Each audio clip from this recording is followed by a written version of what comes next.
Vamos a la noticia número 1, que tiene que ver también con asuntos del Poder Judicial. Pero en la noticia número 1 de la portada de los periodistas, hoy la Suprema Corte de Justicia de la Nación cerró un capítulo que ponía en entredicho al propio Poder Judicial.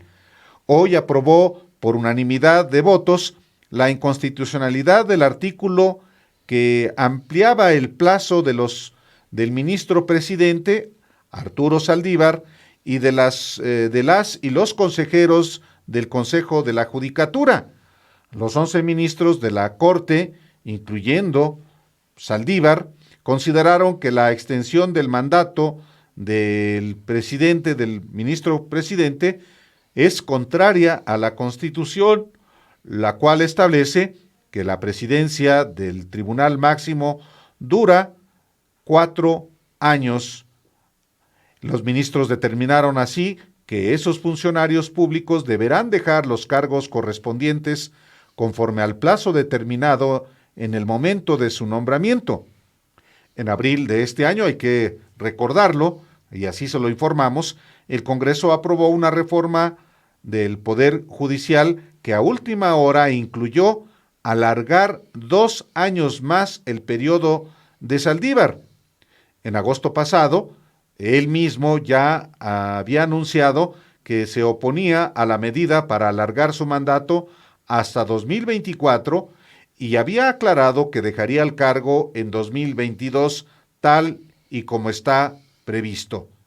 Previo a la discusión del asunto en el Pleno, el ministro presidente Saldívar reiteró que con independencia de la votación, él terminará su periodo el 31 de diciembre de 2022. Escuchemos cómo lo dijo.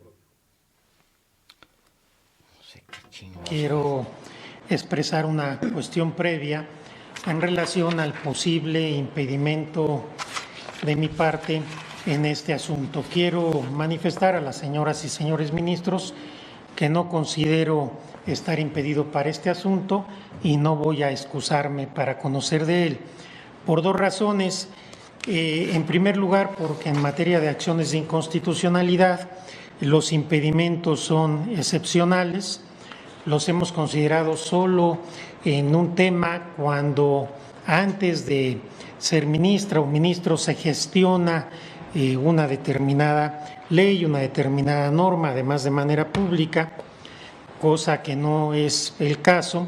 Y en segundo lugar, porque si bien es cierto que yo hace ya muchos meses dije en un par de entrevistas que plantearía mi impedimento a este Tribunal Pleno, lo cierto es que fue mucho antes de que el 6 de agosto expresamente y públicamente manifestara que con independencia de lo que se vote el día de hoy, yo concluiré mi periodo como presidente de la Suprema Corte de Justicia de la Nación el 31 de diciembre de 2022. Por tanto, no hay ninguna razón de interés personal o de algún otro tipo de mi parte en este asunto. Bueno, la verdad de las cosas es que hoy se cerró este capítulo que comenzó a partir de que un senador del Partido Verde, en el marco de la reforma al Poder Judicial, repentinamente plantea ampliar el periodo del presidente de la Corte 2 años, lo mismo para los consejeros del Consejo de la Judicatura. Hay que decirlo también, el presidente López Obrador elogió justamente esa iniciativa del senador del Partido Verde Ecologista de México, Raúl Bolaños, senador de Oaxaca, que anda buscando ser, por cierto, el candidato de Morena o de la coalición encabezada por Morena a gobernador de Oaxaca. El presidente la elogió y explicó que era positivo para que solamente Saldívar pudiera terminar de sanear el Poder Judicial. La oposición en su momento anunció, y así lo hizo, presentó una acción de inconstitucionalidad contra esta reforma, justamente acción de inconstitucionalidad que hoy justamente el Pleno de la Suprema Corte de Justicia de la Nación vota en contra, declara inconstitucional esa reforma, a pesar de que ya el propio Saldívar en agosto, viendo que las condiciones internas no le favorecían, pues desistió de este propósito. No era una decisión de él, era una reforma que ahora se declara inconstitucional, y de esta manera, pues el ministro presidente de la Corte tiene ya un año más, nada más, de trabajo. Se va el 31 de diciembre del próximo año, termina su periodo como presidente de la Corte. Así es. Así es. Bueno, ya no, como decías, ya no hay sorpresa en eso. Ya más bien era un trámite, ¿no? Sí. Él había dicho, no quisiera que me ratificaran mis pares, como presidente de la Suprema Corte, tal. Ya era en realidad un trámite. Pero la Corte se está moviendo. Este mismo martes, y esa es la noticia número 2 de la portada de los periodistas, la presidenta del Senado de la República, Olga Sánchez Cordero, informó que el presidente Andrés Manuel López Obrador entregó la terna para la vacante del ministro de la Suprema Corte, que se abre una vacante del ministro de la Suprema Corte, y esta terna está integrada por Bernardo Batis, por Eva Verónica Gibbs Zárate y Loreta Ortiz Alf. En su cuenta de Twitter, Olga Sánchez Cordero dijo: todas personas honorables y capacitadas para la posición de ministro. La vacante a cubrir es la que dejará el 11 de diciembre, ya próximo, el ministro José Fernando Franco Salas. ¿Y quiénes son, Álvaro, los que propone? Ya algunos habían estado en ternas, la terna, por ejemplo, de la Fiscalía, o la terna misma para cubrir otros puestos en la Suprema Corte. Efectivamente. ¿No? Uno de ellos, Bernardo Batis, bueno, pues actualmente es consejero de la Judicatura, un hombre muy cercano al presidente López Obrador, fue su procurador en la Ciudad de México, en la capital mexicana, cuando el actual presidente fue jefe de gobierno, él fue su procurador, y pues como le digo, es consejero actualmente, y fue uno de los aspirantes a ocupar la Fiscalía General de la República, que no sé, ya pasado el tiempo, si habría sido mejor o no que Alejandro Gertz Manero, Álvaro. Una cosa puedo decir, porque conozco a Bernardo Batis desde hace muchos años. Bernardo Batis es un hombre de convicciones muy firmes, de una integridad inexcusable. Es un hombre que militó muchos años en el Partido Acción Nacional. Secretario general. Dos veces. Dos veces. La primera de 1970 a 1973. Estamos hablando del primer periodo de Luis Echeverría. Y luego fue secretario general también de 1980 a 1983. Un hombre que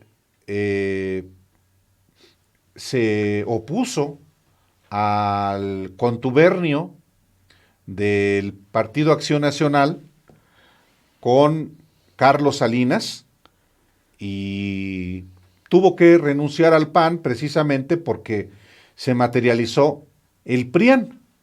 Él fue integrante del foro doctrinario y democrático del PAN, que buscaba empujar una auténtica democratización del país, y el PAN optó por echarse a los brazos de Carlos Salinas, y en lo que fue la primera versión realmente del PRIAN. El PRIAN ya formalizado es el que hoy está pues al lado de Claudio X González. Pero efectivamente Bernardo Batis es un hombre que fue procurador con el gobierno de Andrés Manuel López Obrador en la Ciudad de México. Un hombre sin escándalos, un hombre sin estridencias, un hombre profesional, y ahora, pues en la parte final de su vida, se presenta con la posibilidad de ser ministro de la Suprema Corte de Justicia de la Nación. Es eventualmente el hombre con el que coronaría su larga trayectoria política y administrativa. Entonces, es uno de los candidatos a ser ministro de la Corte para sustituir al ministro que pasa a retiro, Fernando Franco Salas, que fue propuesto por Vicente Fox como ministro, fue subsecretario del Trabajo con Abascal en el sexenio de Vicente Fox, y ahora termina ya su periodo. Bueno, segunda en la terna, son dos mujeres Verónica y un hombre. de Gives. Así es. Ella es consejera de la Judicatura Federal desde noviembre del 2019. También fue aspirante a fiscal general de la República, y me vuelvo a preguntar qué habría sucedido si ella fuera, a lo mejor siendo menos conocida que el mismo Alejandro Gertz Manero, le habría significado un reto mayor que el que ha significado para Alejandro Gertz. No sabemos, a ver, también sí, es complicado. Ella ha sido jueza, es jueza, ha sido jueza de del 59º penal del Tribunal Superior de Justicia del Distrito Federal, también magistrada de la primera sala penal del Tribunal Superior de Justicia del Distrito Federal. Es decir, tiene más camino andado en el Poder Judicial, que le pudiera acercar, que la pudiera convertir con más naturalidad en ministra de la Suprema Corte. Y luego está Loreta Ortiz, que también ha sido candidata a ministra. Ella, sí, candidata a ministra de la Suprema Corte anteriormente. Ella es consejera de la Judicatura Federal desde noviembre del 2019 y estuvo en la terna que envió el presidente en diciembre de 2018, que el presidente envía para ministra de la Suprema Corte. Ella ha sido diputada federal y también consejera de la Comisión Nacional de los Derechos Humanos, Álvaro. Sí, déjenme hacer dos puntualizaciones para cada una de las dos juristas que han sido propuestas para que pueden ser ministras de la Suprema Corte. Verónica de Gives Zárate, ella efectivamente ha hecho carrera en el Poder Judicial de la Ciudad de México. Su esposo, y lo digo porque es un dato relevante, es el presidente del Tribunal de Justicia de la Ciudad de México. Doy ese dato de Rafael Guerra Álvarez porque él fue abogado de Andrés Manuel López Obrador en el proceso de desafuero de 2005. Y Verónica de Gives es su esposa. Es un dato que es importante subrayar.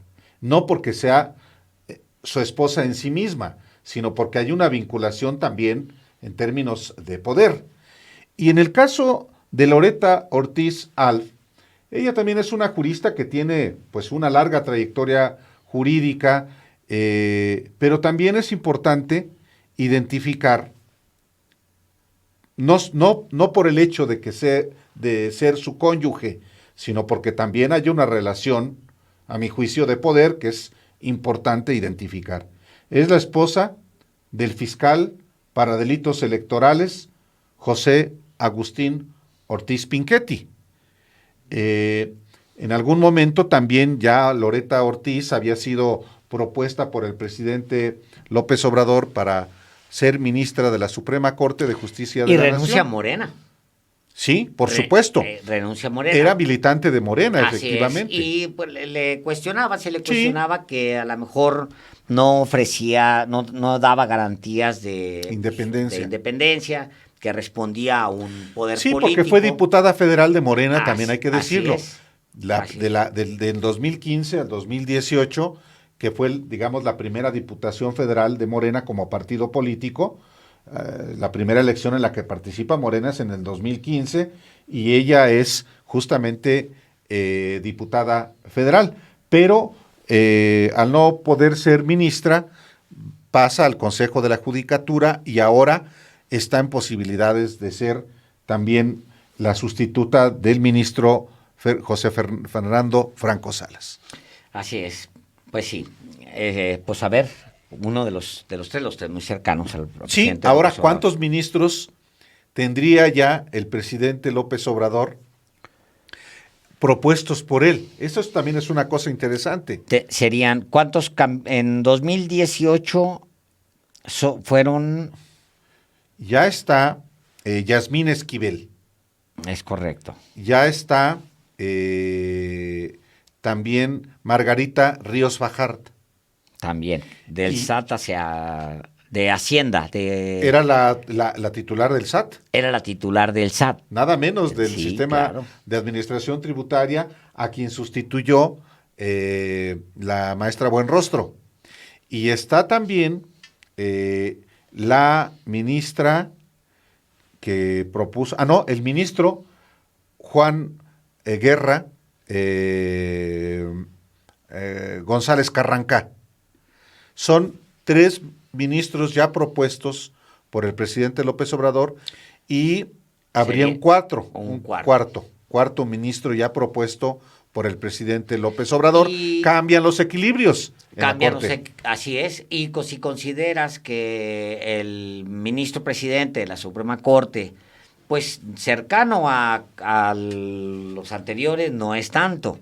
De hecho, pues Arturo Saldívar es más cercano, se le identifica muchísimo más con el presidente. Entonces el presidente López Obrador tendría 5, Álvaro.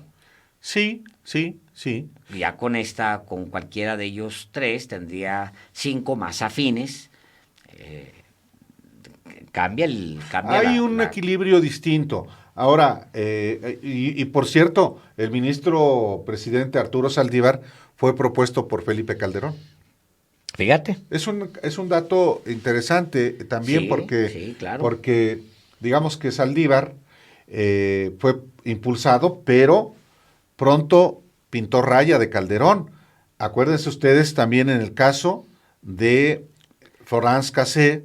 O Guardería ABC. O la Guardería ABC, claro, que Calderón lo presionó para... En ambos casos lo presiona y él denuncia ambos casos públicamente. Sí. Él denuncia que está siendo presionado por Felipe Calderón y él opta por denunciarlo y plantar una, al final, zanjar distancia con este personaje. Hay una imagen por ahí que es conocida y pública, donde Felipe Calderón, no se oye el audio, donde Felipe Calderón, pues como era Felipe Calderón, seguramente sigue siendo, pero ya ahora en su casa, groserito, le manotea a Arturo Saldívar. Sí, es un majadero. Es un majadero, es insolente. Así es. Aparte de ser un personaje como persona, y lo fue también como titular del Ejecutivo, tipo prepotente, arrogante,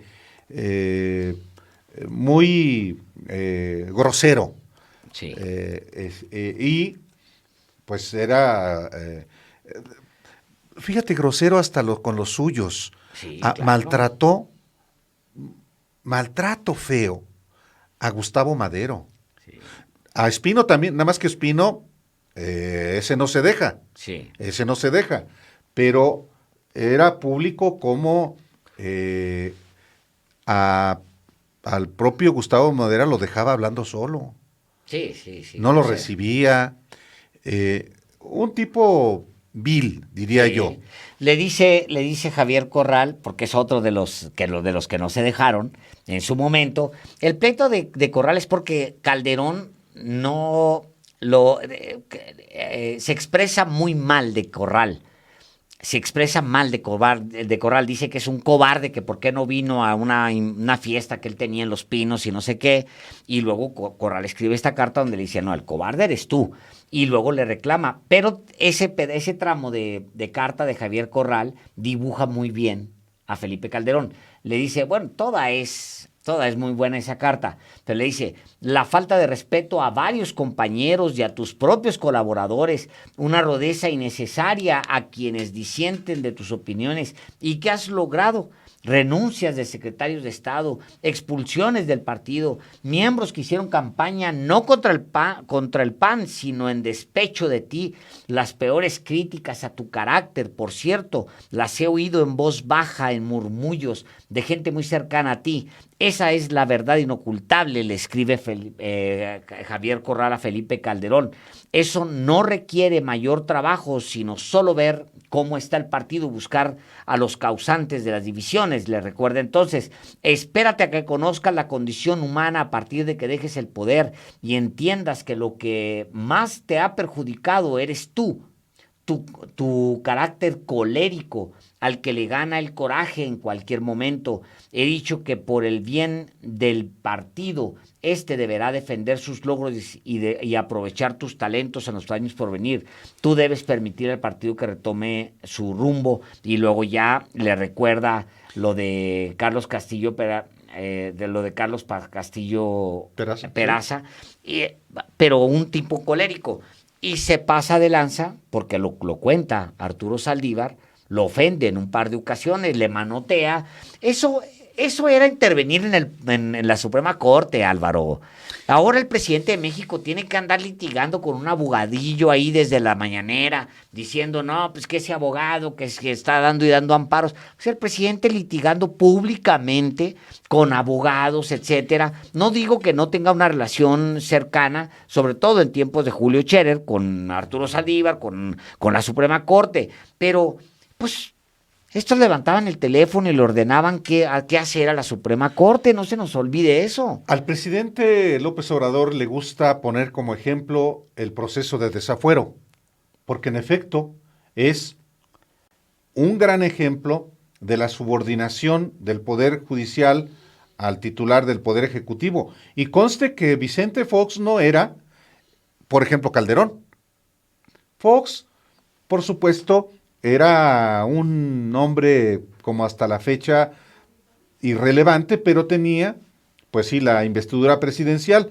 Pero ¿de qué dimensión era el sometimiento del Poder Judicial al presidente de la República? Que el propio presidente de la Corte, Mariano Azuela Huitrón, lastimosamente nieto del gran Mariano Azuela, el escritor de Los de Abajo, el médico de la Revolución, el médico que describió las heroicidades, pero también las perversiones de la Revolución, como este nieto, presidente del Poder Judicial de la Suprema Corte de Justicia de la Nación, va a Los Pinos para que el presidente en ese momento, una piltrafa moral, Vicente Fox, le instruya a que pues se genere un desafuero que se opera, se materializa. Todavía hay quienes dicen el intento de desafuero. No. López Obrador fue desaforado en abril de 2005 en una Cámara de Diputados encabezada por, con coordinadores de los grupos parlamentarios, por ejemplo, del PAN, Francisco Barrio, por el PRI, Manlio Fabio Beltrones. Entonces, estamos hablando de un episodio que retrata efectivamente la subordinación del Poder Judicial al presidente de la República. Y todavía,